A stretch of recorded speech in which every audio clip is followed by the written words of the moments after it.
Meus irmãos, graça e paz a todos, estamos aqui para mais uma super dica de leitura para vocês. E dessa feita estarei apresentando esse comentário hit do Velho Testamento.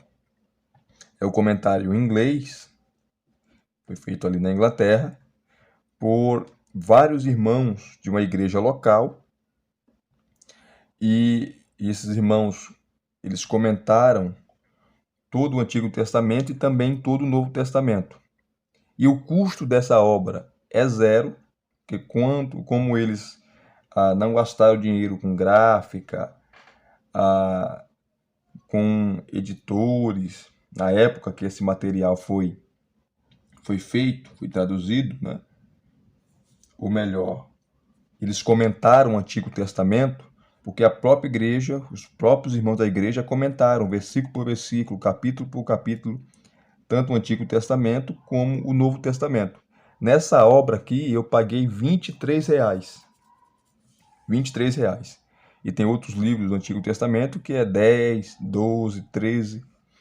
Muito barato e o material vale ouro, porque é um comentário exegético. Muito bom esse comentário aqui. Eu só não comprei todos a coleção do Antigo e Novo Testamento porque não tenho mais lugar para colocar livros aqui na minha casa, na estante aqui, né? Eu tenho que comprar mais uma estante, mas também não tenho lugar para colocar essa estante. Então, por isso que eu não comprei toda a série do Antigo e Novo Testamento desse comentário que é maravilhoso.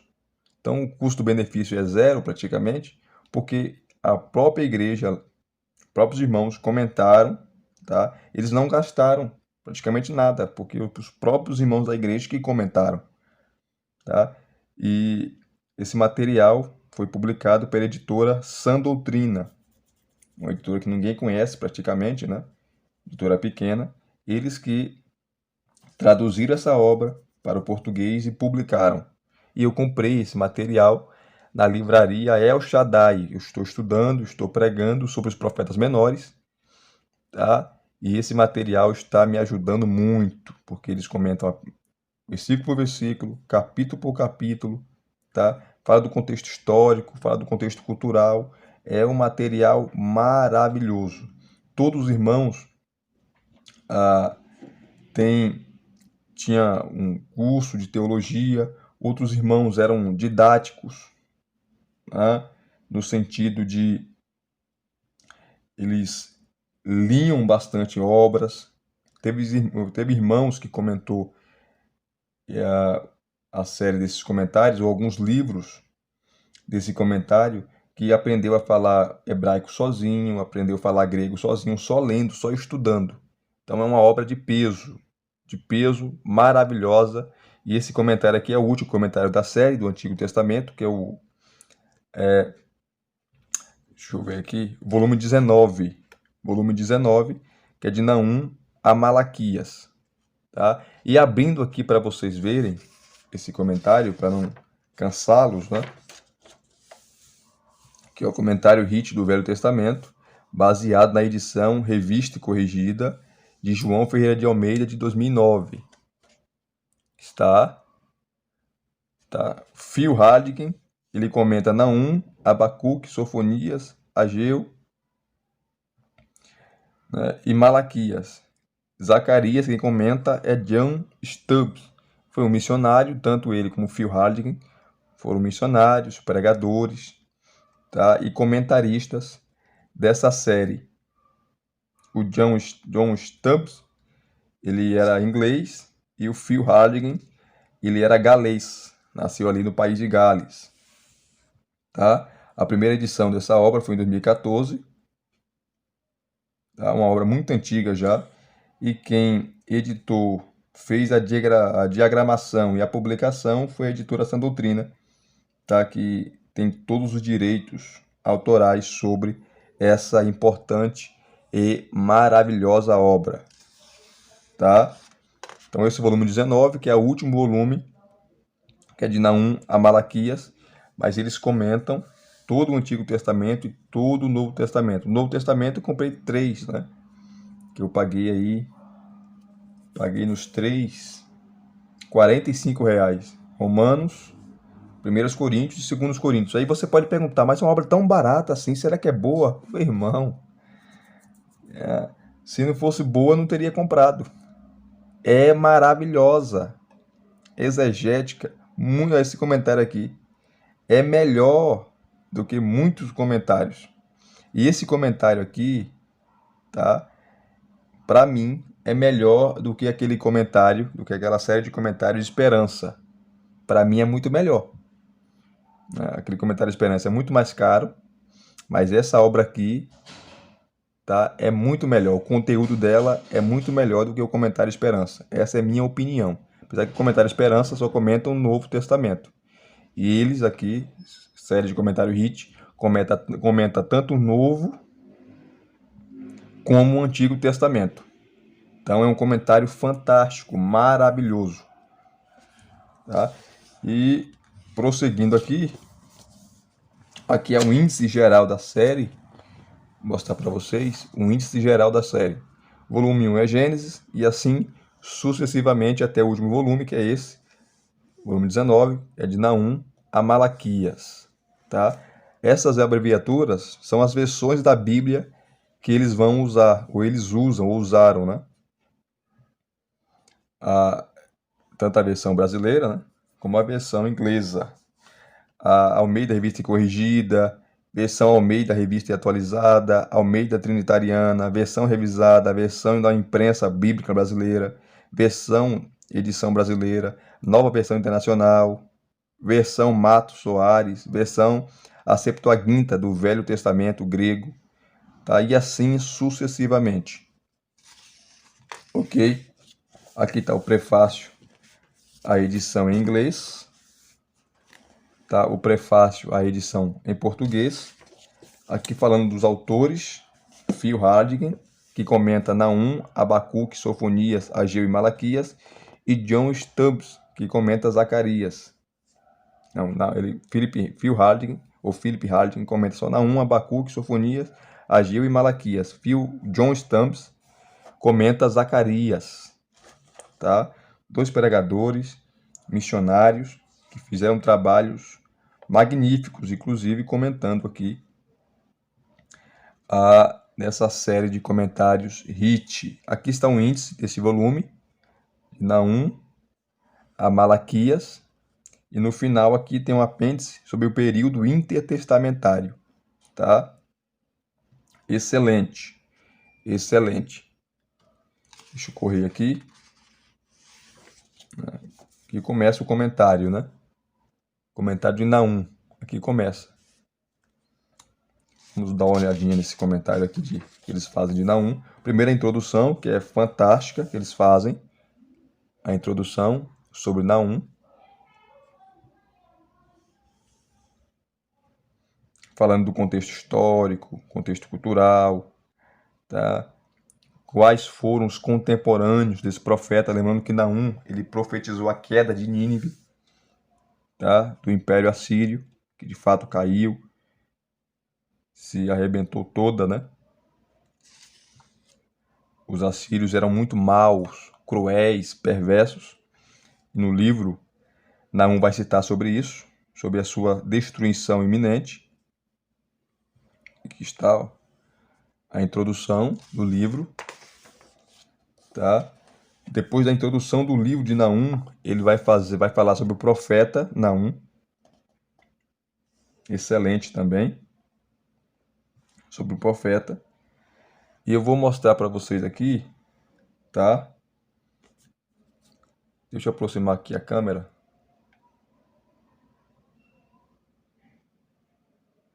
Prontinho. Aproximei aqui a câmera. Vou mostrar para vocês aqui, ó. Deixa eu pegar uma canetinha aqui, para ficar mais fácil. O profeta do livro. Nada se sabe com certeza sobre o profeta Naum, a não ser as poucas palavras do versículo 1. Como muitos dos profetas do Velho Testamento, ele é um homem escondido pela mensagem que recebeu de Deus para anunciar. Muitos profetas, eles não falavam da sua linhagem, tá? De onde ele veio, de que tribo ele era, porque o importante não era falar dele, e sim a mensagem que ele iria transmitir. Então, Naum é um desses profetas, né? Então não se sabe quase nada sobre ele. Continuando aqui. Seu nome significa consolador ou consolação. Consolador ou consolação. Está aqui. Em harmonia com o conforto para o povo de Deus contido na profecia sobre a destruição do opressor assírio. Então o nome dele já era um acalento, né? O nome do profeta já era a palavra de Deus, era uma profecia, vamos dizer assim, para o povo, para consolar o povo. Seu nome significava e significa consolação. O nome em si somente aparece no versículo 1 deste livro, em Lucas 3:25, na genealogia do Senhor Jesus Cristo, onde se refere a outro Naum. A expressão o Eucosita, que aparece no versículo 1, não indica a linhagem, mas se refere ao local do seu nascimento, isto é, um natural de Elcos, cidade de Elcos. O nome Elcos não aparece em nenhum outro lugar das Sagradas Escrituras e, portanto, a sua localização está exata e incerta.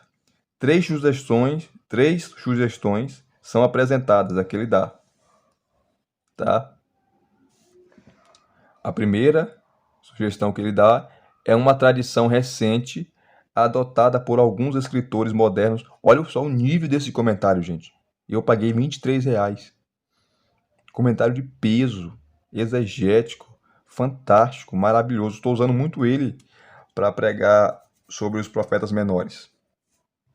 Que ele dá sobre essa cidade de Elcos, né, as três possibilidades. Uma tradição recente adotada por alguns escritores modernos afirma que é a vila assíria de Al-Qush, situada na margem do leste do rio Tigre e ao norte da antiga cidade de Nínive. Essa é a primeira posição. A segunda, né, outra tradição sobre essa cidade de Elcos, né, onde ele nasceu, Naum nasceu. Outra tradição diz que a cidade ficava além de Bet-Gabri, da tribo de Simeão, cerca de 30 quilômetros ao sudeste de Jerusalém, e que o que faria com que Naum fosse natural de Judá. Essa é uma especulação, né? Não sabemos. Essa é uma tradição. Outra sugestão parece mais provável que a anterior, pois a profecia tinha tido como propósito consolar Judá, e parece que o profeta estava em Judá quando ele profetizou. Entretanto, esta linha de pensamento tem pouco apoio. Tá? E uma terceira sugestão, e última, aqui, ó, é que Naum nasceu na Galileia. É um grande teólogo estudioso, C.F. Keil, escreve que a afirmação de Jerônimo é mais antiga e merece mais crédito. Jerônimo, pai da igreja. Isto é, que Elcos estava situada na Galileia, pois até hoje há na Galileia uma vila chamada El-Sesai, ou El-Sesei, ou El-Sese, uma vila realmente pequena e cujas ruínas quase não contêm traços de construções antigas, mas há uma que é bem conhecida dos judeus e que também foi mostrada a mim pelo meu guia. Ele não baseia sua afirmação apenas nas palavras do guia, mas também por ser um local muito conhecido dos judeus. Então, essa é a terceira opção. Terceiro ponto. E Naum nasceu na Galileia e a cidade ficava ali na Galileia, mas não pode ser provado. Tá? Então são essas três possibilidades. Então veja que riqueza que ele já dá aqui, falando do profeta Naum e o local do seu nascimento. Este ponto de vista, que é o terceiro, tem muito a seu favor, pois a profecia menciona o território setentrional de Bazã, Carmelo e o Líbano. Tá? Então, já fala aqui da geografia. Então, a terceira posição é mais aceita, mais adotada. Tá? Que Naum era natural da Galileia pode ser sugerido pelo nome Cafarnaum, que significa Vila de Naum. Foi sugerido que ele morava em Cafarnaum, apesar de ter nascido em Elcos, não muito distantes dali. Muito bom, tá? Ele falando aqui sobre a... Deixa eu aumentar aqui o celular, trazer aqui. Muito bom ele falando sobre o profeta Naum. Aqui ele vai falar sobre o período do livro, tá? Que o livro foi escrito. Que período foi esse? Que ele vai falar, ó, não existe nenhuma data exata, não existe nenhuma data exata dada ao livro. E o período no qual foi escrito, tá?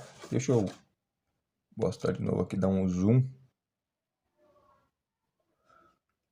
Prontinho para vocês aqui. Aqui, ó. Deixa eu ver, tá um pouco balançando. Tá um pouco. Não existe nenhuma data exata dada ao livro. E o período no qual foi escrito é incerto. Várias datas são sugeridas, variando desde o reinado de Ezequias até o reinado de Joaquim. Os que colocam a profecia nos dias de Ezequias mencionam o lugar que ela tem no cânon hebraico, o que parece apoiar este ponto de vista. Uma confirmação disto é vista ligando o capítulo 1, versículo 12, versículo 15 e capítulo 2, versículo 2, a invasão de Judá por Senaqueribe, que Isaías menciona, e Reis também menciona, né? Reis também, o livro de Reis menciona essa invasão. Mas Isaías dá muito mais detalhes, tá? Conforme está no capítulo, a invasão de Judá por Senaqueribe, conforme está no capítulo 1, versículo 9 e o versículo 12. E a aflição trazida por Judá pelos assírios daquele tempo. Está no capítulo 2, versículo 13. A voz dos teus embaixadores. Está fazendo uma alusão a Rabissaqué e outros enviados a Ezequias por Senaqueribe. Tá? Aqui está a passagem de Reis e de Isaías. Isto indicaria que Naum era contemporâneo de Isaías e Miqueias. A confirmação deste fato em relação a Isaías é baseada em frases semelhantes encontradas em Isaías. Você pega Isaías capítulo 8, versículo 8, capítulo 1, versículo 15, 52, 7, capítulo 3, versículo 5, tá? Você faz um paralelo aí com o livro de Naum e o livro de Isaías, tem umas palavras ali semelhantes, então possivelmente ele foi contemporâneo desse profeta. Veja também os comentários de Keio e de Liszt e Jameson, Fawcett e Brown. A semelhança entre estas passagens, porém, não é suficiente para provar que Isaías e Naum eram contemporâneos. Então ele é muito honesto aqui nesse comentário. Apesar dessas evidências, algumas evidências, tá, não é suficiente para provar que Naum e Isaías eram contemporâneos. Isso é só um adendo dos teólogos, devido a algumas palavras, algumas semelhanças dos livros, né, de Isaías e de Naum. Então é excelente. Então veja o peso desse comentário, gente. Veja o peso desse comentário. Estou lendo para vocês verem que eu não estou aqui fazendo marketing, mas simplesmente estou sendo sincero com vocês. O livro em si contém evidência interna suficiente para estabelecer o período, embora não seja possível afirmar com exatidão a data em que foi escrito. A referência a trazer outra vez a excelência de Israel, capítulo 2, versículo 2, indica que o cativeiro de Israel já tinha acontecido. Portanto, Naum deve ter profetizado depois deste acontecimento. Pela leitura do livro, podemos entender que o poder dos assírios era forte naquele tempo. Então, a Síria era uma grande potência naquele tempo. Então, a Síria estava dominando o mundo. Tá? Portanto, o livro foi escrito antes do declínio do Império da Síria e da destruição de Nínive, tá? Sua capital, em 612 a.C., né, que foi destruída, né? Grande capital da Síria. Isto sugere, de acordo com o Dr. Baker, uma data anterior à morte do imperador assírio, aqui ó, Assurbanipal, que está a data 688 a 627. A referência no capítulo 3, versículo 8, a queda de No-Amon, que é Tebes, do norte do Egito, é outro fator que ajuda a determinar a data da profecia. W. J. Dean afirma que registros cuneiformes mostram que Assurbanipal, o filho e o sucessor de Assaradão, tomou aquela cidade na sua segunda expedição contra Udarmani, ou Hud-Amon, o sucessor de Tiraca, e levou cativo seus habitantes. Esta invasão aconteceu logo depois da morte de Tiraca. Isto indica que seria provavelmente em 663 a.C. Então ele dá muita informação, é muita informação que ele dá acerca do período desse livro aqui, né, de quando foi escrito. Então ele conclui aqui, ó, baseado nesses fatos, os contemporâneos de Naum teriam sido Jeremias, Abacuque, Sofonias. Os contemporâneos de Naum teriam sido Jeremias, Abacuque e Sofonias, né, segundo os dados aqui que o livro informa, né? E não Isaías e Miqueias, como alguns sugerem. Então, baseado nas fontes internas e externas, os contemporâneos dele foram Jeremias, Abacuque e Sofonias, não Isaías e Miqueias. Continuando aqui, ó. Agora ele vai falar sobre a mensagem do livro. Qual é a mensagem que o livro traz? Depois ele vai falar aqui, ó, do pano de fundo do livro. Tá? Olha só quanta coisa antes do comentário. Depois ele vai falar do propósito do livro. Qual é o propósito do livro de Naum? E aqui está o esboço do livro. O título do livro. E aqui está. Tá? Juntamente com os capítulos, que ele divide em perícopes. A proclamação do juízo de Nínive, capítulo 1, de 2 a 15. O caráter divino, versículos 2 a 8. A paciência de Deus, versículo 2. O poder de Deus, capítulo 1, versículo 3, parte A. O poder de Deus, né? A provisão de Deus, o contraste divino, a ruína certa de Nínive, o conforto para Judá, está sendo oprimido. As figuras da destruição de Nínive, já é o capítulo 2, que ele vai falar do seco de Nínive, o exército invasor, os defensores e a queda da cidade, o saque de Nínive, a cidade deserta, o covil abandonado. Que é o covil abandonado.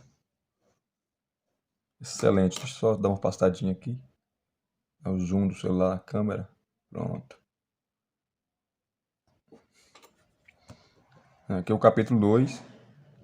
E acabando com o capítulo 3, que está aqui, ó.